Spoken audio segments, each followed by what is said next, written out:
Assalamualaikum warahmatullahi wabarakatuh semua.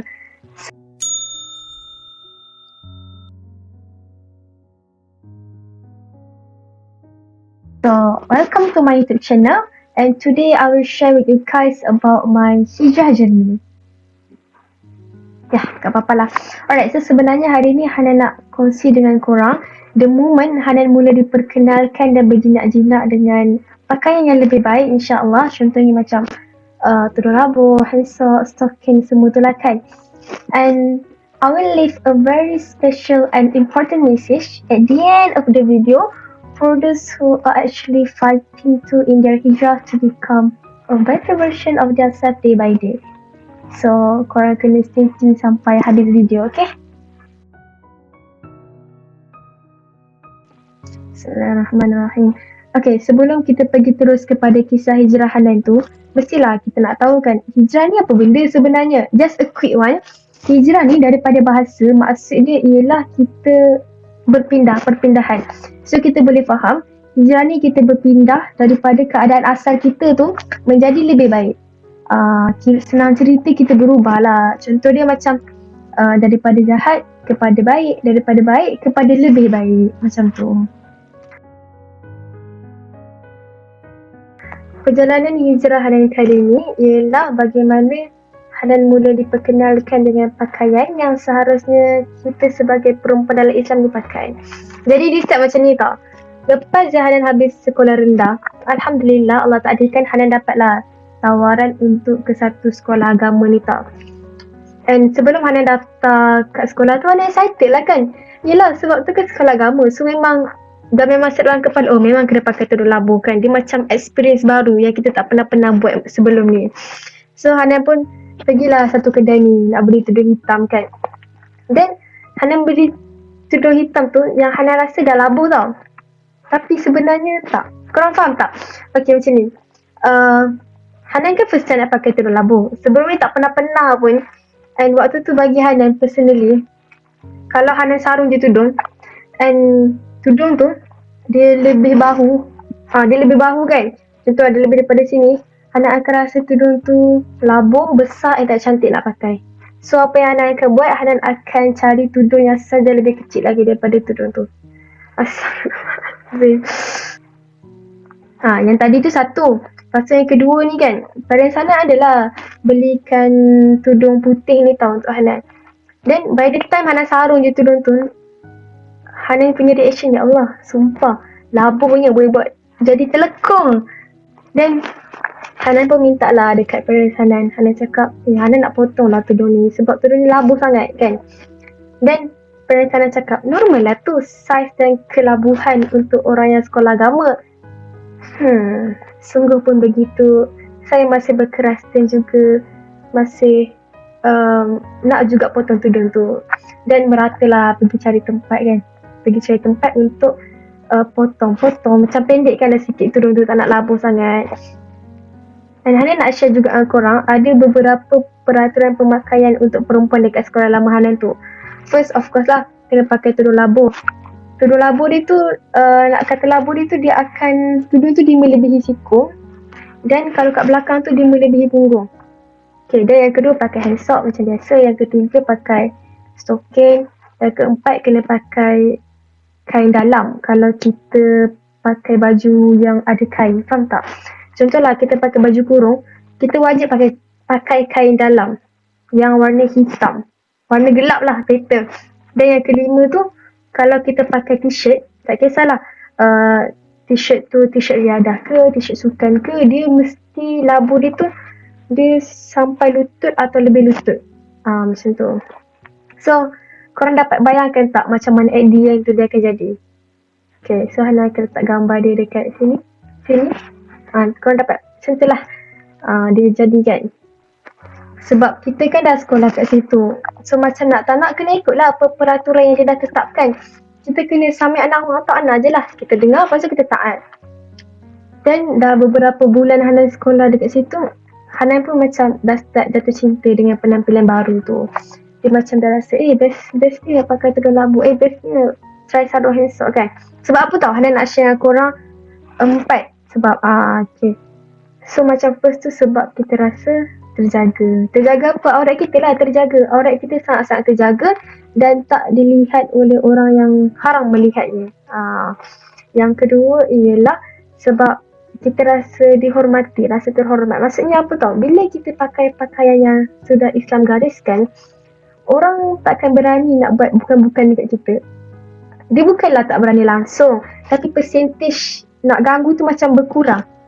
Yang ketiga, sebenarnya bila kita pakai pakaian yang baik, insya-Allah kita dah sedikit sebanyak menyumbang kepada kaum Adam untuk mereka menundukkan pandangan mereka. Kan? Yang keempat ialah kita jadi malu tau nak buat benda-benda yang bukan-bukan. Sebab apa tau? Sebab pakaian kita tu dia dah macam lock kita ataupun remind kita, kau pakai macam ni takkanlah kau nak pergi pukul orang kan? Nanti kan tak pasal-pasal pula lah orang lain yang pakai pakaian sama macam kau pun kena tempes dia sekali, kena kecam juga. Tapi kan, balik semula pada kisah yang potong tudung tadi tu, yang singkatkan tudung tadi tu, lama-lama lepas Hana sekolah dekat situ juga, Hana macam tiba-tiba tersedar dan menyesal juga, kenapalah aku potong tudung tu, kenapalah aku singkatkan tudung tu. Tapi tak ada nak buat apalah, nak undurkan masa tu tak boleh. Dia macam nasi dah menjadi bubur dah. Tapi kan korang, at the same time, Hana juga sedar akan satu perkara, bahawasanya kalau kita nak berubah jadi lebih baik ni, dia bukan sekadar luaran je. Maksudnya okey, pakai tudung labuh settle, sarung handsak settle, no. Tapi dia ialah bermula dengan dalaman kita juga, hati kita. Jadi, masa dekat sekolah lama Hana tu, Hana juga diperkenalkan dengan banyak majlis ilmu. Contohnya macam ada usrah, ada liqah, ada halakah dan sewaktu dengannya. Jadi, sekarang inilah yang akan remindkan kita dan bagi kita semangat balik setiap kali kita rasa give up nak berubah. Dan kita akan rasa lebih semangat lah untuk fastabiqul khairat, berlumba-lumba untuk melakukan kebaikan. Kalau macam Hana ataupun kawan-kawan kan, kita orang terbuat salah ataupun tersalah langkah, mesti akan ada cikgu ataupun senior. Antara dua ni lah yang akan tegur kita orang ataupun buat penambahbaikan pada diri kita orang. So macam itulah detik-detik hijrah Hana dan kawan-kawan jugalah diperkenalkan dengan pakaian-pakaian yang baik. Dan sebenarnya kalau renung balik kan, kita dapat rasa tau kasih sayang Allah kat situ. Allah letak kami, Hana dan kawan-kawan dalam satu suasana yang tak semua orang berpeluang nak rasa, yang terpilih je. Di mana dalam suasana tu kita orang boleh dapat rasa pakai pakaian yang diaturkan oleh agama dan tinggalkan pakaian lama kita orang yang mungkin pakaian itu telah diaturkan oleh dunia. Alhamdulillah. Kalau cakap pasal hijrah ataupun pasal apa-apa je lah dekat dunia ni, tak ada pun benda yang kita boleh dapat dekat dunia ni tanpa struggle ataupun effortlessly je. Jadi samalah juga macam hijrah ni, mesti ada cabaran dia, mesti ada dugaan dia, mesti ada pancaroba dia, mesti ada jatuh bangun dia, and mesti akan ada the moment kita rasa terpaksanya buat benda ni, rasa macam tak ikhlas lah pakai pakaian macam ni kan. Tapi kadang-kadang kita pun kena sedar juga bermula daripada paksaan lah dan lahirnya keikhlasan.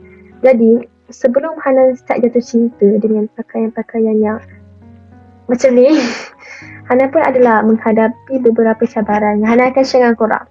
First ialah cabarannya terhadap pandangan orang. Kita tahu kan, ada manusia, ada orang yang suka judge orang lain.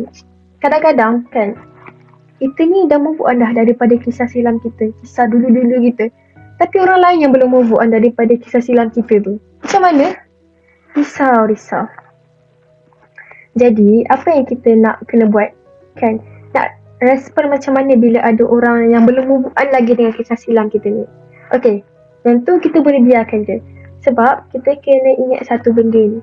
Kita boleh jadi orang yang paling baik dalam hidup sesetengah orang. But at the same time, kita boleh jadi orang yang paling jahat dalam hidup sesetengah orang yang lain lagi. Dan pada akhirnya, setiap orang akan ada pandangan yang berbeza-beza terhadap kita. Dan hanya Allah je yang tahu, diri kita ni sebenarnya bagaimana. Maknanya apa? Tak payahlah kita ni bersusah payah untuk kelihatan baik pada mata orang. Tapi teruskan je buat segala amal kebaikan dengan ikhlas. Okay? Barangnya bila orang cakap dia macam ustazah, insya-Allah. Hari zaman ni kan kalau kita buat benda yang wajib pun kita dah digelar ustaz, ustazah. Sedangkan benda tu wajib kot. Sebab apa? Sebab tak ramai orang yang buat. Tapi ingat satu benda ni, perkara yang haram walaupun semua orang buat, dia still haram. Tapi perkara yang baik, walaupun mungkin tak ada orang ataupun sikit je orang yang buat, dia still baik dan mulia di sisi Allah, insya-Allah. Jadi bila orang cakap kita ni macam ustaz, macam ustazah, jangan kita terasa. Sebab apa? Kita lupa ke kata-kata tu satu doa. So bila kawan kita ke, member kita ke, sesiapalah cakap kita macam ustaz atau ustazah, kita senyum dan kita aminkan. Sebab bukankah ustazah tu dia macam melambangkan satu sosok yang belajar agama, yang faham agama, yang amalkan agama dan yang sebarkan agama dekat ramai orang. Jadi kenapa kita nak terasa? Member doa ke tu? Walaupun kita tahu diorang maybe sindir kita, it's okay, tak kisahlah tu sindiran ke, cemuhan ke, Allah Maha mendengar. Manalah tahu satu hari nanti Allah perkenankan doa kawan kita tu, kita juga yang untung. Sebab dapat amalkan sunnah terbesar Nabi Muhammad SAW, iaitu sunnah dakwah. Dan kita jadi ustaz-ustazah yang sebarkan agama. So it's okay, ambil daripada sisi yang positif dan teruskan je melangkah. Dan cabaran ketiga ialah bila mana orang ungkit dosa silap kita tu. Tak kisahlah apa pun jenis dosa tu. Bila orang cakap kan, dulu kau ni mana pernah macam ni, tiba-tiba je berubah jadi baik. Oh, sabar. This is too much. Dan kan, apa kita nak buat kalau berhadapan dengan situasi macam ni kan? Kita balas dengan cara yang berdiplomasi. Kita boleh cakap macam ni. Alhamdulillah, jauh dah kan aku tinggalkan diri aku yang dulu. Semoga Allah terimalah perubahan dekat aku ni. Kau doakan aku macam itulah. Hana rasa itulah antara 3 cabarannya yang mesej dia. Hana nak cakap apa kat sini, korang jangan mengalah walau apa pun cabaran yang korang hadapi waktu nak jadi lebih baik. Alright? Hanan akui hijrah ni tak mudah. Banyak cabaran dia, banyak badai, banyak dugaan dia. Tapi hijrah ni tak mustahil untuk sesiapa pun. Walaupun kita ni tak jemu-jemu buat dosa. Ada satu hadis ni kan, saya nak kongsi dengan korang, di mana Rasulullah SAW bersabda, kullu bani Adam khata'un wa khairu khata'ina tawwabun. Maksudnya, kesemua anak Adam itu melakukan kesilapan. Dan sebaik-baik orang yang melakukan kesilapan itu adalah mereka yang bertaubat. Okay, so jangan kerana kita ni banyak dosa, kita rasa tak nak hijrah. Jangan kerana kita rasa kita banyak dosa, kita tak nak bertaubat, kita tak nak berubah. Perasaan nak hijrah ni ialah satu hidayah. Dan tak semua orang ada rasa ni. Jadi bersyukurlah dan mulakan langkah kita nak hijrah ni sekarang. Jangan tangguh. Buat tanpa tapi, jangan tunggu nanti. Jangan tunggu esok, jangan tunggu lusa, jangan tunggu minggu depan. Sebab kita tak tahu bila lah agaknya kita akan dijemput oleh Allah. Hari apalah agaknya, bulan apalah agaknya. Okay? Dan jangan juga rasa rugi bila kita nak mula hijrah ni. Sama ada kita rasa rugi sebab nak tinggalkan kebebasan kita dulu, nak buat apa-apa je, ataupun apa-apalah. Sebab percayalah, orang yang berjuang untuk lebih dekat dengan Allah ni tak akan pernah rugi. InsyaAllah. InsyaAllah dengan bismillah kita mulakan. Jadi Hana rasa setakat ni lah dulu untuk video kali ni. Semoga kita semualah direzekikan untuk berjumpa pada video akan datang. Direzekikan untuk hijrah, untuk taubat nasuha, untuk jadi hamba Allah yang lebih baik. Dan korang semua jangan malu-malu untuk like, share, subscribe and komen juga kisah hijrah korang macam mana. Sampai jumpa untuk video akan datang. Bye. Assalamualaikum warahmatullahi wabarakatuh. Terima kasih semua.